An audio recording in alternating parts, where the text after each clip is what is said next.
नमस्कार बच्चों, कैसे हैं आप लोग। मैं उम्मीद करता हूँ अच्छे होंगे।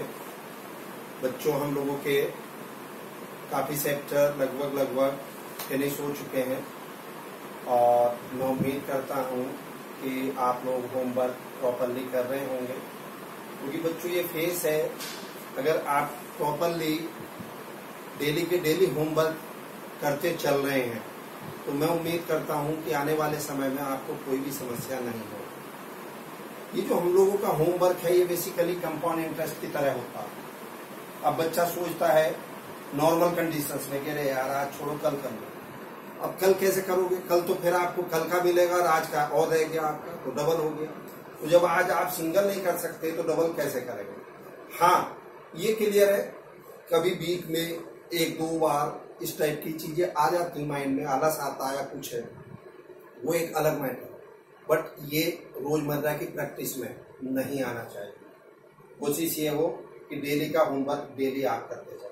क्लियर है बच्चों? तो चलिए इसी कड़ी में हम आगे आज पढ़ेंगे Rolle theorem and mean value theorem, Rolle and Lagrange's mean value theorem. ये बच्चों आपके यहाँ एनसीईआरटी में कंटिन्यूटी डिफरेंशिएबिलिटी में ही दिया हुआ है, ठीक है। ये शायद आपके 5.8 एक्सरसाइज के नाम से इसमें दिया हुआ।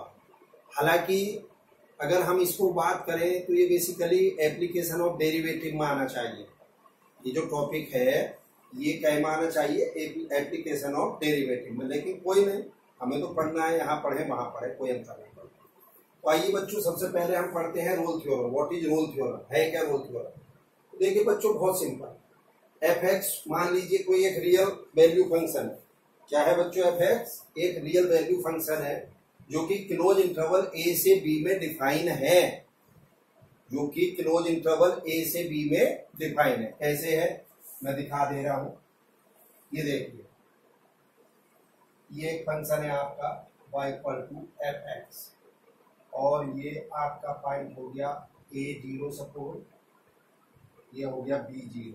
तो ये close interval a to b अगर मैं इसे चाहूँ लिखना, यानी कि ए से बी में ये जो फंक्शन है हमारा ये डिफाइन, इसमें डिफाइन है क्लोज इंटरवल ए से बी में। ए और बी ये पर्टिकुलर ये पॉइंट इंक्लूड करने हैं मुझे, ये ए और बी, इसमें हमारा फंक्शन डिफाइन है। कैसे? Such that means f x is continuous in close interval a to b. इस ए से बी में पूरे इंटरवल में हमारा फंक्शन कंटिन्यूअस होना चाहिए, पहली condition. F x is differentiable in open interval a to b. Open interval a से बी में एफ एक्स डिफरेंशिएबल होना चाहिए। Third condition, f a equal to f b होना चाहिए, यानी कि एक्स इक्वल टू ए पे जो वैल्यू है वो एफ ए है और एक्स इक्वल टू बी पे जो वैल्यू है वो एफ बी है। तो ये दोनों वैल्यू क्या होनी चाहिए? हमारी सेम होनी चाहिए। एक्स इक्वल टू ए पर भी, एक्स इक्वल टू बी पर भी सेम है या नहीं है? Clear? Then there exist a number c, then there exist a number c कोई इस which belongs to open interval a to b, यानी कि इस इंटरवल ओपन इंटरवल ए से बी के बीच में कोई एक एक्स की वैल्यू सी, यानी कि कोई x इक्वल टू सी एक ऐसा नंबर जरूर एग्जिस्ट करेगा such that f dash c is equal to 0, यानी कि उस सी पॉइंट पर उस फंक्शन का जो स्लोप है एफ डैश एक्स, बच्चों किसको बोलते हैं हम? F dash x d y over d x को बोलते हैं ना। और ये हमने पढ़ा ना डिफरेंशिएबिलिटी में कि d y over d x क्या होता है? Slope of a limiting line. किसी लाइन के स्लोप को ही तो हम d y over d x या एफ डैश एक्स से डिनोट करते हैं। तो चाहे उसे एफ डैश एक्स कह दो, चाहे d y over d x कह दो, जल्दी बोलो। तो क्या था? देन डियर एग्जिस्ट, अगर ये तीनों कंडीशन फुलफिल हैं, then there exist a value c, a number c which belongs to open interval a to b such that f dash c equal to 0, यानी कि समझिए इस ए और बी के बीच कोई एक पॉइंट सी ऐसा जरूर होगा जहां पर उसका उस पॉइंट पर उस फंक्शन का स्लोप 0 हो। कैसे होगा साहब वो पॉइंट? देखिए जरा, एक बच्चा कहता है कि जी मैं ये ले रहा हूं साहब सी पॉइंट, इसके करस्पॉन्डिंगली एक्स एक्सिस पे ये पॉइंट हो गया सी जीरो, होगा कि नहीं भैया? सी पॉइंट पे अगर इस कर्व का स्लोप निकालेंगे तो बच्चों स्लोप ये तो होता, अरे इस पॉइंट पे यानी कि एक्स एक्सिस से जो ये पॉइंट एंगल बना रहा है वही तो स्लोप कहेंगे। तो यार ये तो कुछ एंगल आ रहा है, कुछ भी आए, जैसे 25 डिग्री 30 डिग्री 35 डिग्री, तो 10 30 35 25 की वैल्यू जीरो तो नहीं होगी, ये तो जीरो नहीं होगा। फिर एक बच्चा बोला कि सर थोड़ा सा और ऊपर को ले लो पॉइंट, अब यहाँ ले लेगा भाई तो ठीक है ले, और एंगल थोड़ा सा और कम हो गया, जीरो तो नहीं हुआ। लेकिन नहीं, आप बढ़ते बढ़ते बढ़ते चले जाइए, एक पॉइंट ऐसा आएगा यहाँ पर, ध्यान से देखना, स्लोप जो है उस पॉइंट पे ये एक्स एक्सिस के पैरेलल नजर आ रही कि नहीं आ रही है लाइन, जल्दी से बोल दो। तो एक पॉइंट ऐसा जरूर आएगा जहां पर स्लोप क्या होगा, यानी कि जहां पर लाइन एक्स एक्सिस के पैरेलल हो जाएगी, और वो जो पॉइंट होगा बेसिकली वो पॉइंट होगा, कौन सा पॉइंट होगा, जिस पर आपका एफ डैश एक्स जीरो है। अरे बोलो बच्चों, होगा कि नहीं होगा भाई? यहाँ पे जब आप स्लोप चेक करेंगे, जैसे यहाँ देखा, इसको आपने ऐसे मिलाया, ऐसे ही तो करते हैं, इसको देखेंगे ऐसे मिलाएंगे। अब जब इसकी बात करेंगे तो इसका मतलब तो सीधी लाइन ऐसे जाएगी इस पॉइंट पे, तो भाई उस पॉइंट को टच करती हुई लाइन ड्रॉ करनी है हमें, तो इस पॉइंट को टच करते हुए लाइन ऐसे आएगी, इसको टच करते हुए ऐसे आएगी, तो इसको टच करते हुए ऐसे आई या नहीं आई? बोलो बच्चों, मैं फिर रिपीट कर रहा हूं अपने सारे सब, आइए। Let f x is a real value function, let fx is a real value function defined in closed interval a to b such that fx is continuous in closed interval a to b। fx जो हमारा function है वो close interval a से b में continuous होना चाहिए। fx is differentiable in open interval a to b, a और b के बीच ओपन इंटरवल में डिफरेंशिएबल होना चाहिए। f equal to f b, यानी कि x इक्वल टू a और x इक्वल टू b पे उसकी वैल्यू सेम आनी चाहिए। Then there exists a number c, then there exists a number c which belongs to open interval to a to b, यानी कि open interval a से b के बीच में एक नंबर c ऐसा एग्जिस्ट करेगा जहां पर f डैश c की वैल्यू जीरो आएगी, या कह सकते हो such that f dash x equal to zero at x equal to c। चाहे ऐसे बात लिखो चाहे ऐसे लिखो, दोनों का मतलब एक है। बात समझ में आई या नहीं आई? जल्दी बोल दो, क्लियर है?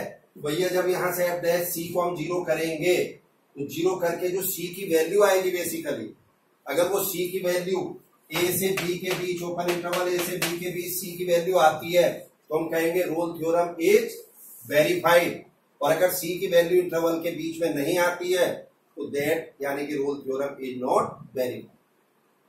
बात बच्चों क्लियर हुई या नहीं हुई? जल्दी से बोल दीजिए। अब आप सोचेंगे कि ऐसा किस केस में होगा जी? भाई ऐसा इस केस में हो सकता है, देखिए ये कोई ग्राफ है, अब किसी भी पॉइंट पर अगर आप देखेंगे किसी भी पॉइंट पर इस ग्राफ के, तो एफ डैश एक्स जीरो नहीं आने का।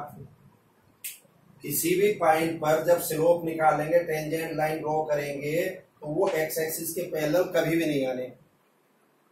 तो इसका मतलब ऐसे ग्राफ में रोल थ्योरम एप्लीकेबल नहीं है, हाँ या ना? और देखिए बच्चों इसी को रोल थ्योरम को, जैसे मैंने ये एक पॉइंट बोला है, हाँ यस। अब इसमें देखिए इसका ज्योमेट्रिकल मीनिंग क्या है बेसिकली, ये तो क्लियर हो गई बात, रोल थ्योरम क्या है और रोल थ्योरम कैसे वेरीफाई होगी ये भी क्लियर होगी। कैसे वेरीफाई हुई बताओ? हमने एफ डैश सी को जीरो करा, सी की वैल्यू निकाली, अगर सी की वैल्यू ओपन इंटरवल ए से बी के बीच है तो रोल थ्योरम वेरीफाइड है, अदरवाइज रोल थ्योरम वेरीफाइड नहीं है। ये क्लियर हो गया। अब इसका ज्योमेट्रिकल मीनिंग क्या है बच्चों? ज्योमेट्रिकल मीनिंग देखिए, ये जो ए और बी है ये एफ एक्स के दो रूट है, मान लीजिए let a and b are the root of f x. कोई फंक्शन है आपका एफ एक्स, उसके क्या है, दो रूट है ए और बी। तो भैया अगर एफ एक्स के दो रूट है ए और बी, तो एफ एक्स के रूट के बीच में, एफ एक्स के रूट के मिडिल में, मिडिल नहीं, बीच में कह सकते हो, मिडिल का मतलब तो एग्जैक्टली बीच हो गया, मतलब ओपन इंटरवल ए से बी के बीच कह दो कहीं भी, उसके डेरिवेटिव का एक रूट जरूर एग्जिस्ट करेगा। डेरिवेटिव का मतलब एफ डैश एक्स का। रिपीट कर रहा हूं मैं, अगर किसी फंक्शन के ए और बी रूट हैं तो उसके डेरिवेटिव एफ डैश एक्स का एक रूट, एटलीस्ट वन रूट, उस एफ एक्स के रूट के बीच में कहीं पर जरूर लाई करेगा। That are the geometrical interpretation of Rolle theorem. At least one root की बात कर रहा, वन से अधिक भी हो सकते हैं। कैसे हो सकते हैं साहब वन से अधिक? जरा देखिए, ऐसा सीन बन जाए, ये इंटरवल ए है, ये इंटरवल बी है, सपोज ये C1, ये C2 एंड ये C3। तो क्या बच्चों इस ए और बी जो आपकी ये वैल्यू थी, इसके बीच एफ डैश एक्स के 3 रूट आए या नहीं आए?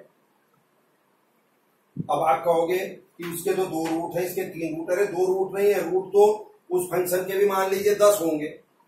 अब 10 होंगे, 10 में से 2 रूट आपने उठा लिए फॉर एग्जाम्पल। बात समझ रहे हो कि नहीं? कोई से भी, तो उनके बीच उसके एफ डैश एक्स के कम से कम एक रूट जरूर होगा। साफ है। अगर मान लीजिए फंक्शन क्वाड्रेटिक था तो उसके 2 रूट थे, तो 2 रूट के बीच उसके एफ डैश एक्स का एक रूट आएगा। अगर फंक्शन मान लीजिए जैसे 3 है, हो सकता है फंक्शन 4 डिग्री का 5 डिग्री का हो, तो उसके बीच में हमारे 3 रूट आ जाएंगे। 3 रूट कैसे आ जाएंगे समझ में आ गया भाई? एक ये पैरेलल हुई, एक ये पैरेलल हुई, एक ये पैरेलल हुई। बात समझ में आई या नहीं आई? तो एटलीस्ट वन रूट आप समझिए, एटलीस्ट वन रूट। और हाँ, yes, always odd number of root lie करेंगे एफ डैश एक्स के, यानी कि ए और बी के बीच जो होंगे always odd number of root होंगे, या तो 1 होंगे, एटलीस्ट 1 का मतलब या तो 1 या 3 या 5 या 7, इवन नहीं होंगे। हमेशा ध्यान रखें। बात क्लियर होगी बच्चों? तो मैं उम्मीद करता हूं कि ये रोल थ्योरम क्या होती ये आपको क्लियर हो गई। अब इस पे बेस प्रॉब्लम मैं आपको दिखाता हूं, उसको देखिएगा।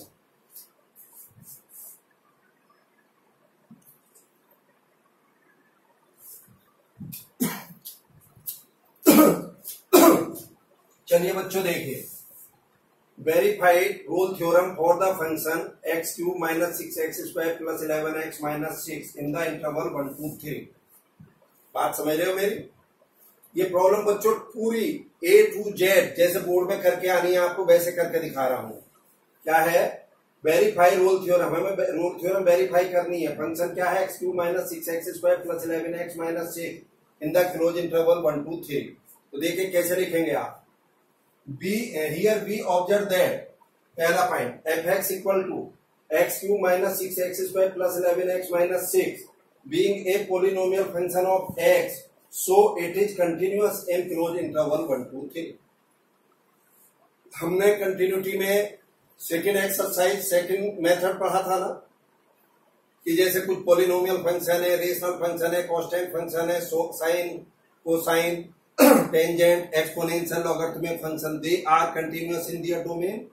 तो हमें इवन यहाँ कंटिन्यूटी प्रूव करने की जरूरत नहीं है, डायरेक्ट लिख देना है और उसका रीजन लिख देना है क्यों वो कंटिन्यूअस।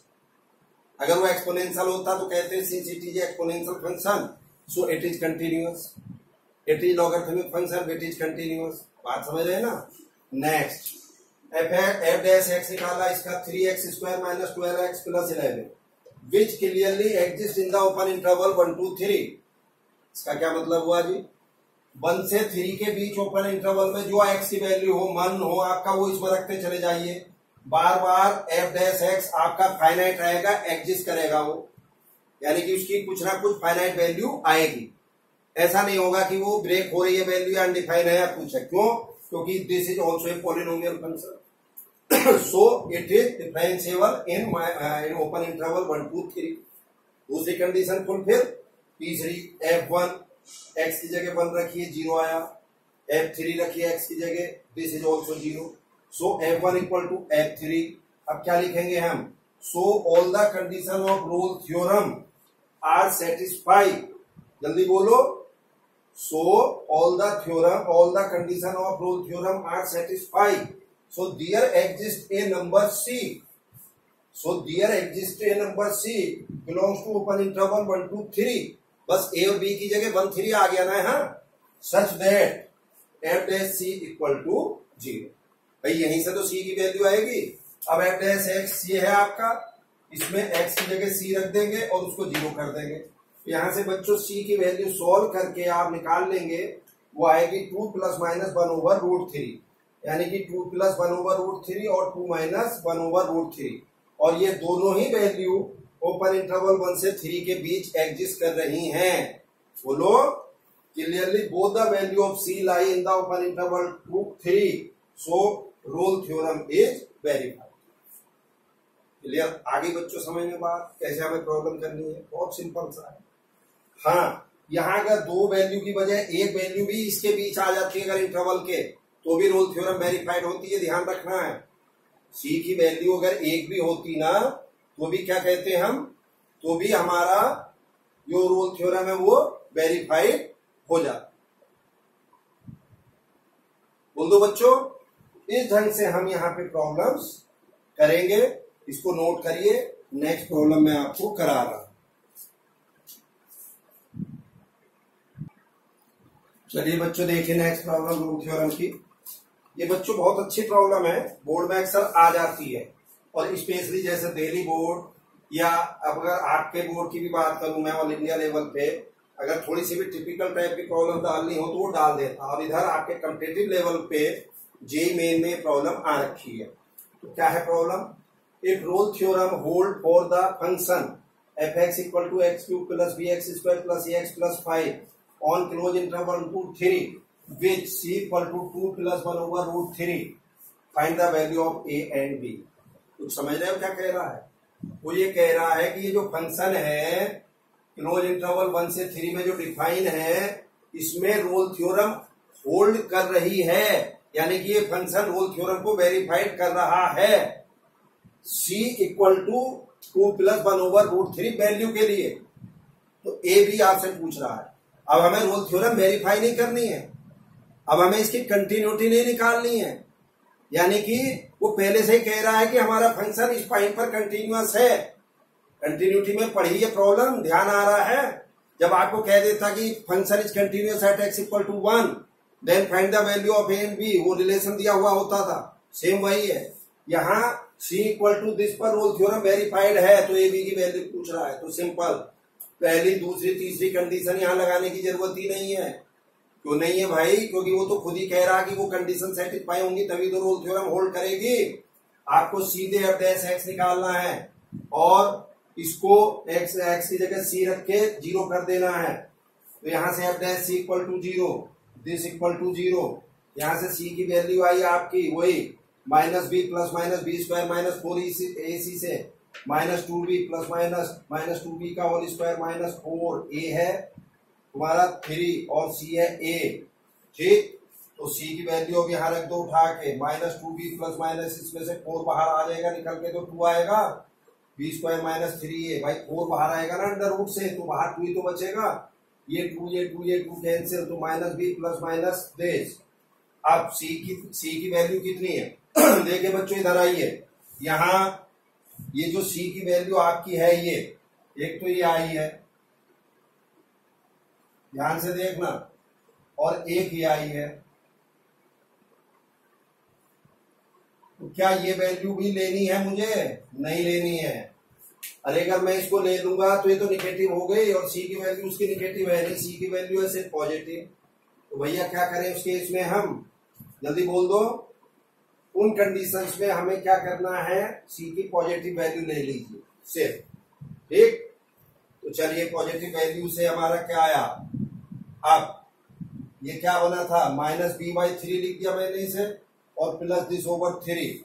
अब कंपेयरिंग क्या? रेशनल एंड इरेशनल पार्ट, दोनों साइड हमने रेशनल और जैसा हम कॉम्प्लेक्स नंबर में रियल और इमेजिनरी पार्ट कंपेयर करते हैं कि नहीं, ऐसे ही हम लोग यहाँ पे रेशनल और इरेशनल पार्ट को कंपेयर कर सकते हैं।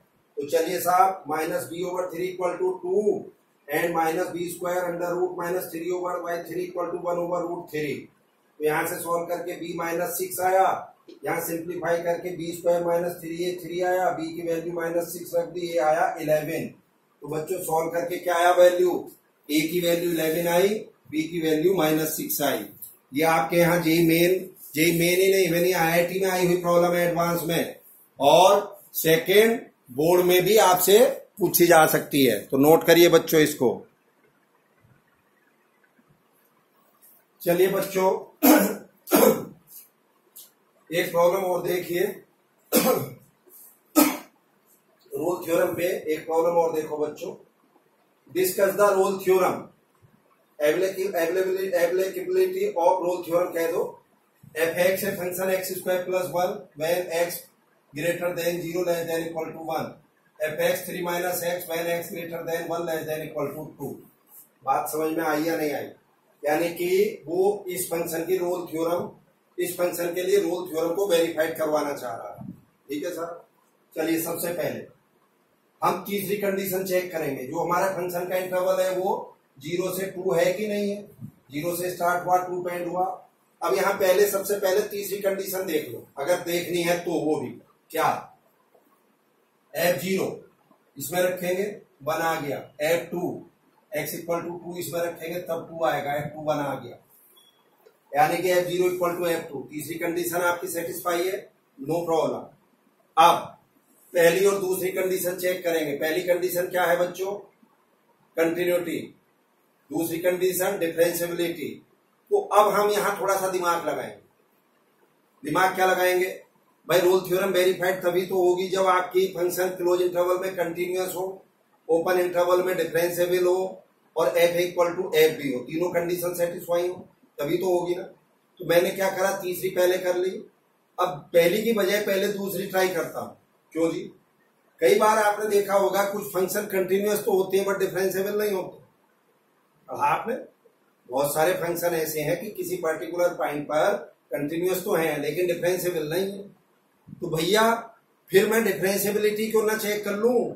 अगर उस पॉइंट पर डिफरेंशिएबल फंक्शन है तो अपने आप ही कंटिन्यूअस तो होगा ही, हमें कंटिन्यूटी चेक करने की जरूरत ही नहीं पड़नी। फिर हम सीधे लिखेंगे सो it is continuous in close interval. और अगर वो डिफरेंशिएबल नहीं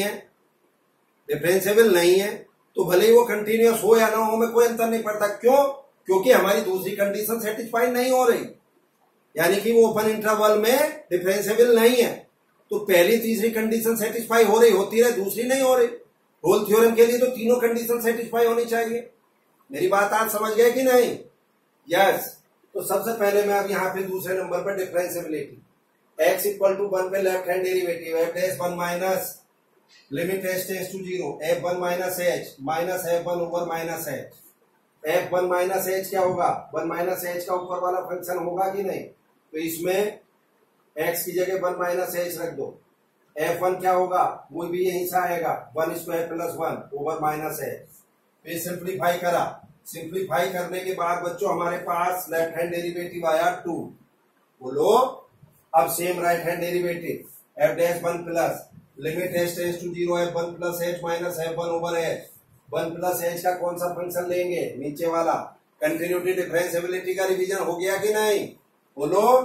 तो चलिए इसमें रखिए नीचे वाले में x की जगह 1 प्लस h, तो 3 minus 1 plus h minus f1 तो ऊपर से ही आएगा, वहीं से ही f1 की वैल्यू तो दोनों ही केसेस में ऊपर ही आएगी।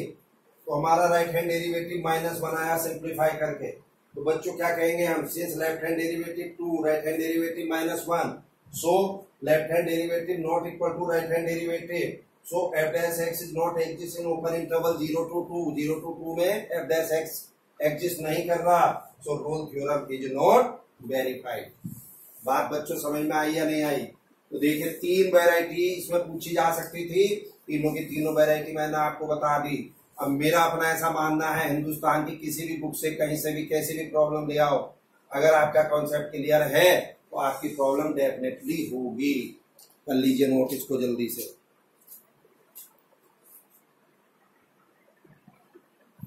चलिए बच्चों देखिए लैग्रेंजेज मीन वैल्यू थ्योरम। क्या देखेंगे हम? लैग्रेंजेज मीन वैल्यू थ्योरम। क्या है इसका नाम? एलएमबीटी का लैग्रेंजेज मीन वैल्यू थ्योरम। आपकी बुक में लिखा हुआ है सर। तो यस देखिए, फिर वही let f x is a real value function which is defined in the close interval a to b such that f x is continuous a to b in close interval a to b जैसे Rolle में था। F x is differentiable in open interval a to b जैसे Rolle में था। बस अब इसमें तीसरी कंडीशन नहीं लगेगी। क्या? अब then there exist a number c which belongs to open interval a to b such that f dash c, अब यहाँ f dash c जीरो नहीं होगा। f dash c किसके इक्वल होगा? f b minus f a over b minus a. अब भैया ये क्या है? f b minus f a over b minus a. जरा देखना स्लोप ऑफ ए बी। ये देखिए बच्चों फंक्शन है y equal to f x. क्या है फंक्शन? ये देखिए ये फंक्शन ले लिया मैंने, ये वाला, ठीक। इस पे पॉइंट ए लिया, एक्स कोऑर्डिनेट ए लिया, और चूंकि y equal to f x है तो y कोऑर्डिनेट एफ ए हो जाएगा। ऐसे ही y एक्स कोऑर्डिनेट इधर b का b लिया तो y कोऑर्डिनेट एफ बी होगा। इन दोनों को मिला दीजिए ए बी को, तो स्लोप ऑफ ए बी किसके इक्वल हो जाएगा? F b minus f a over b minus a होगा कि नहीं? वहां क्या था? एफ डैश एक्स की वैल्यू रोल थ्योरम में एफ डैश सी की वैल्यू जीरो थी, और यहाँ किसके इक्वल है? एफ डैश सी की value slope of a b. अब आप कहेंगे साहब ऐसे कैसे? मान लीजिए तो हाँ, तो इसका मीनिंग क्या हुआ यहां से? अब इसे सॉल्व करके सी की वैल्यू जो आएगी वो एक ओपन इंटरवल ए से बी के बीच आनी चाहिए। अगर वो ओपन इंटरवल ए से बी के बीच आ जाती है तो हम कहेंगे Lagrange's mean value theorem verified है, अदरवाइज वेरीफाइड नहीं है। फिर रिपीट कर रहा हूं मैं। F x is continuous in close interval a to b, f x is differentiable in open interval a to b, then there exists a number c which belongs to open interval a to b such that f dash c, यानी कि x equal to c पर slope means f dash c is equal to किसके होना चाहिए? Slope of a b, यानी कि f b minus f a over b minus a. तो यहां से सॉल्व करके अगर c की वैल्यू ओपन इंटरवल ए से b में आ गई तो लैग्रेंजेज मीन वैल्यू थ्योरम वेरीफाइड है, अदरवाइज वेरीफाइड नहीं है। जरा देखना कैसे आया है स्लोप इसके। भाई ये तो आपने निकाल लिया, अब कोई पॉइंट यहां लिया तो यहां लूंगा तो भैया स्लोप ये तो आएगा। कोई कहता है कि यार ये ले लो पॉइंट, चल मैंने ये ले लिया, ये आ गया। ऐसे करते करते एक पॉइंट ऐसा जरूर आएगा जहां पर जो स्लोप है ये, ध्यान से देखना,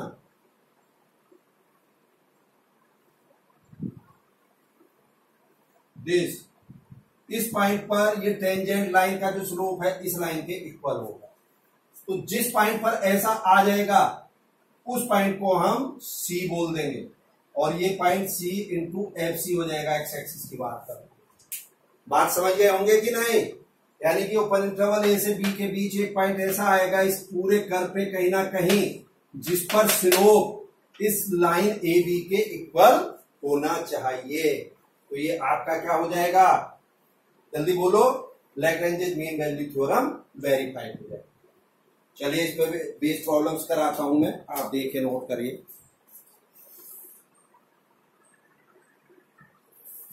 चलिए बच्चों देखिए इस पे बेस प्रॉब्लम है, सेम जैसे हमने रोल थ्योरम पे करी थी वैसे इस पे है। क्या लिखा है? Verified Lagrange's mean value theorem. F x है x two minus x interval 0 से 1, तो एफ एक्स हो गया 2x माइनस एक्स स्क्वायर बच्चों। तो क्या कहेंगे? Since f x equal to 2x minus x square being a polynomial function so it is continuous in close interval 0 to 1। ठीक है साहब। अब एफ डैश एक्स निकालेंगे 2 minus 2x which is clearly exist in open interval 0 से 1 0 से 1 में exist करेगा, हर point पे नहीं। So f dash x is differentiable, so f x is differentiable in open interval 0 to 1। जल्दी बोलो बच्चों। अब इसके बाद फिर 10 both the condition of Lagrange's mean value theorem are satisfied, so there exists a C which belongs to open interval 0 to 1 interval such that f dash c is equal to f b minus f a over b minus a। ये तो पढ़ा है। तो f dash c यहां c रख दो, 2 minus f dash c 2 minus 2c, f b कितना हो जाएगा? एफ बी का मतलब F1, एफ ए का मतलब F0, 1 माइनस 0, तो इसको रखिए यहाँ, एक बार इसमें x को 1 रखिए, एक बार 0 रखिए, ये वैल्यू रखे, यहाँ से राइट हैंड साइड की वैल्यू 1 आ जाएगी। तो 2 - 2c = 1, तो यहाँ से c की वैल्यू क्या आ गई, हाफ। क्या हाफ वैल्यू ओपन इंटरवल 0 से 1 के बीच है? तो हम कहेंगे yes, c lie in the open interval 0 to 1, so Lagrange mean value theorem is verified. बच्चों ये बात क्लियर हुई या नहीं हुई? जैसे रोल थ्योरम में मैंने 3 प्रॉब्लम कराई थी आपको, ऐसे ही इसमें भी पहली वैरायटी ये हो गई, अगर कोई फंक्शन आपका डिफरेंशिएबल नहीं है किसी पॉइंट पे या कंटिन्यूअस नहीं है, तो सेम वैसे ही करके दिखाएंगे जैसे रोल थ्योरम में कराया था, यानी कि पहले उसकी डिफरेंशिएबिलिटी चेक कर लेंगे। अब वो डिफरेंशिएबल ही नहीं है तो फिर आगे की कंडीशन ये सब करने की जरूरत नहीं पड़ेगी। क्लियर है बच्चों? तो देखिए, Lagrange's mean value theorem, Rolle theorem से रिलेटेड प्रॉब्लम्स एनसीईआरटी में बहुत ज्यादा नहीं है, मुश्किल से 4-5 प्रॉब्लम है। लेकिन अगर इन्हीं को आपको और बढ़िया ढंग से करना है तो RS अग्रवाल या ML अग्रवाल रेफरेंस बुक आप उठाइए, उनमें दोनों थ्योरम अलग अलग एक्सरसाइज में है। रोल थ्योरम की अलग एक्सरसाइज है, लैग्रेंजेस मीन वैल्यू थ्योरम की अलग एक्सरसाइज है। क्लियर है बच्चों? तो अगर मोर प्रैक्टिस करनी है तो रेफरेंस बुक में आप जा सकते हो। चलिए आज के लिए थैंक यू, नोट कर लीजिए इसको। Have a nice day.